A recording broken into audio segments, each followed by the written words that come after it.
Bismillahirrahmanirrahim. Assalamualaikum warahmatullahi wabarakatuh. Alhamdulillah wassalatu wassalamu ala Rasulillah alladzi la nabiyya wala rasula ba'da. Berjumpa lagi bersama saya pada pembahasan ilmu mawaris, ilmu tentang pembagian harta warisan. Saya sebelumnya minta maaf soalnya saya sudah lama tidak buat video lagi dikarenakan mungkin sudah 2 minggu saya telat buat video dikarenakan saya dalam kondisi ujian ya. Dan alhamdulillah insyaallah hari ini saya akan mulai melanjutkan kembali pengajian kita tentang mawaris, ilmu tentang pembagian harta warisan. Oke. Di video terakhir itu saya sudah menjelaskan tentang al-hijbu, tentang orang-orang yang termahjub baik terhalang secara keseluruhan dari mendapatkan harta warisan atau terhalang dari mendapatkan yang besar menjadi lebih kecil gitu. Dan saya sudah jelaskan juga tentang cara mengeluarkan KPK ataupun asal masalah pada video tersebut. Nah, di video kali ini insyaallah saya akan membahas mencari KPK lagi ya, mencari KPK tetapi dengan cara yang paling mudah, cara yang lebih mudah gitu. Mencari KPK asal masalah dengan cara yang lebih mudah. Bagaimana caranya? Seperti ini. Sebelumnya kita harus ketahui dulu bahwa bagian dalam Al-Quran itu yang disebutkan ada 6 bagian ya. Itu ada yang pertama 1/2, kemudian yang kedua 1/4, yang ketiga 1/8, kemudian yang keempat 1/3, yang kelima 2/3, dan yang terakhir itu 1/6. Inilah dia nasibun muqaddar, bagian tertentu yang sudah disebutkan dalam Al-Quran, seperti itu. Nah, cara mencari asal masalah gimana? Misalnya dalam sebuah masalah seseorang meninggalkan suami dan meninggalkan anak laki-laki misalnya, atau anak perempuan ya, di mana suami mendapatkan 1/4 dikarenakan ada anak perempuan mendapatkan 1/2. Nah, ini kan namanya nasibun ya. Nah, ketika misalnya kita sudah mengetahui 1/4 dengan 1/2, gimana cara kita mengetahui asal masalah ataupun KPK? Soalnya begini, khutwah ataupun tangga pertama untuk bisa mengetahui nanti bagian seseorang dari harta warisan itu kita harus mengetahui dulu yang namanya KPK dalam sebuah kasus tersebut. Misalnya seperti ini, berapa KPK-nya? Karena dengan KPK itu nanti kita akan bisa mengetahui bagian mereka masing-masing dari harta warisan itu, seperti itu. Nah, ini seperti ini. Kalau 1/4 dengan 1/2, berapa KPK-nya gitu, supaya nanti kita bisa mengetahui bagiannya suami dan bagiannya anak perempuan. Oke. Nah, kita akan bagi ini menjadi 2 kelompok ya, 2 majmu'ah, 2 bagian. Ini bagian yang pertama, majmu'ah yang pertama, dan ini majmu'ah yang kedua. Oke. Nah, yang pertama ya, mencari asal masalah. Yang pertama, misalnya dalam sebuah kasus berkumpul 1/2 dengan 1/4 ya, atau 1/4 dengan 1/8, maka asal masalahnya adalah yang paling besar, makom ataupun angka penyebut yang paling besar.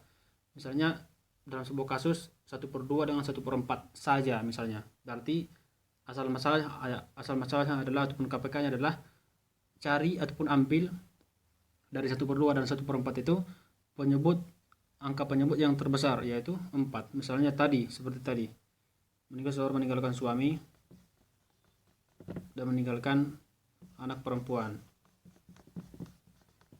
Suami mendapatkan 1/4, anak perempuan mendapatkan 1/2. Nah, ini kan dari satu majmu'ah, ini 1/2 dan 1/4 itu dari majmu'ah yang pertama, dua-duanya. Maka yang menjadi asal masalah adalah makom ataupun angka penyebut dari 2 bagian ini yang paling besar, yaitu 4. Berarti asal masalah ataupun KPK-nya adalah 4 dalam kasus ini. Oke. Nah, ini menjadi KPK-nya. Atau misalnya 1/4 dengan 1/8 ya, 1/4 dengan 1/8 berarti asal masalahnya adalah 8. Atau 1/2 dengan 1/8 berarti asal masalahnya adalah 8. 1/2 dengan 1/4 asal masalahnya adalah 4. Nah, ini dia dalam satu majmuah. Atau begitu juga di majmuah yang kedua ini. Misalnya 1/3 dengan 1/6, berarti asal masalahnya adalah 6. Atau 2/3 dengan 1/6, berarti asal masalahnya adalah 6. Kalau 1/3 dengan 2/3, karena mereka sama, mana saja nggak apa-apa. Mau ini terserah. Seperti itu. Nah, ini dia yang pertama. Yang kedua, kalau bercampur, misalnya 1/2 dengan 1/3, atau 1/2 dengan 2/3, atau 1/4 dengan 1/6, 1/8 dengan 1/6. Bagaimana cara mengetahui asal masalahnya ataupun KPK-nya? Seperti ini.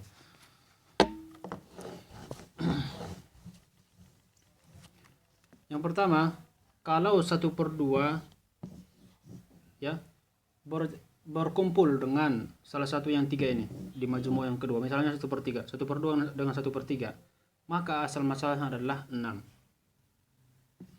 Asal masalahnya ataupun KPK-nya adalah 6.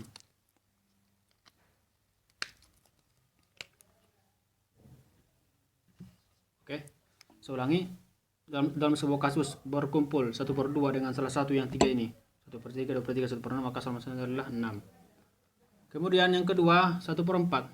Kalau 1/4 ini berkumpul dengan salah satu yang 3 ini, misalnya dengan 1/3 misalnya, atau dengan 2/3, atau dengan 1/6, maka asal masalahnya adalah 12. Asal masalahnya adalah 12. Dan yang terakhir 1/8.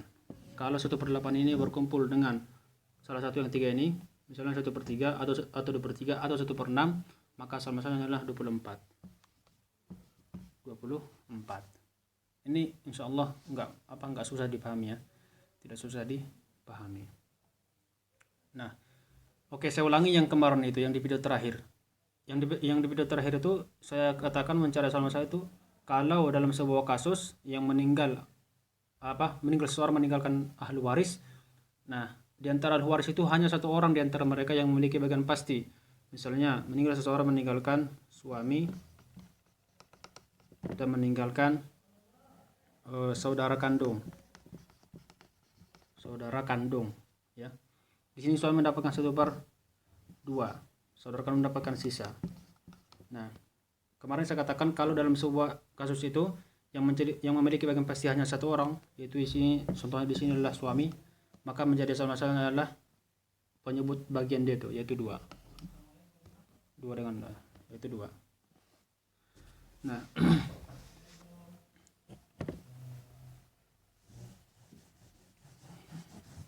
itu 2. Nah, kalau dalam kasus itu yang ini kan tadi ini khusus untuk yang ashabul furud yang memiliki bagian pasti ya. Ini khusus untuk yang ashabul furud yang memiliki bagian pasti. Nah, kalau sekiranya yang tidak memiliki bagian pasti, yaitu dalam yang kasus orang-orang yang ditinggalkan dalam sebuah kasus itu adalah ahlu ta'sib yang tidak memiliki bagian pasti, maka asal masalahnya adalah jumlah kepala mereka, ada durus istilahnya. Misalnya seseorang meninggalkan 12 saudara kandung misalnya, maka yang menjadi asal masalah ataupun KPK adalah ada durus mereka, jumlah kepala mereka, yaitu 12. Kalau di sini 5 berarti 5, kalau di sini 4 berarti 4, sampai seterusnya gitu. Nah, inilah dia cara yang paling mudah untuk mengetahui asal masalah ataupun KPK. Ini penting sekali ya, soalnya kalau nggak tahu KPK itu nggak akan bisa mengetahui bagian ahli waris, bagian setiap ahli waris dari tarikah ataupun harta yang ditinggalkan oleh si mayit, seperti itu. Mudah-mudahan ini bermanfaat. Kalau ada yang kurang jelas bisa nanti ditanyakan. Wabillahi taufiq wal hidayah. Wassalamualaikum warahmatullahi wabarakatuh.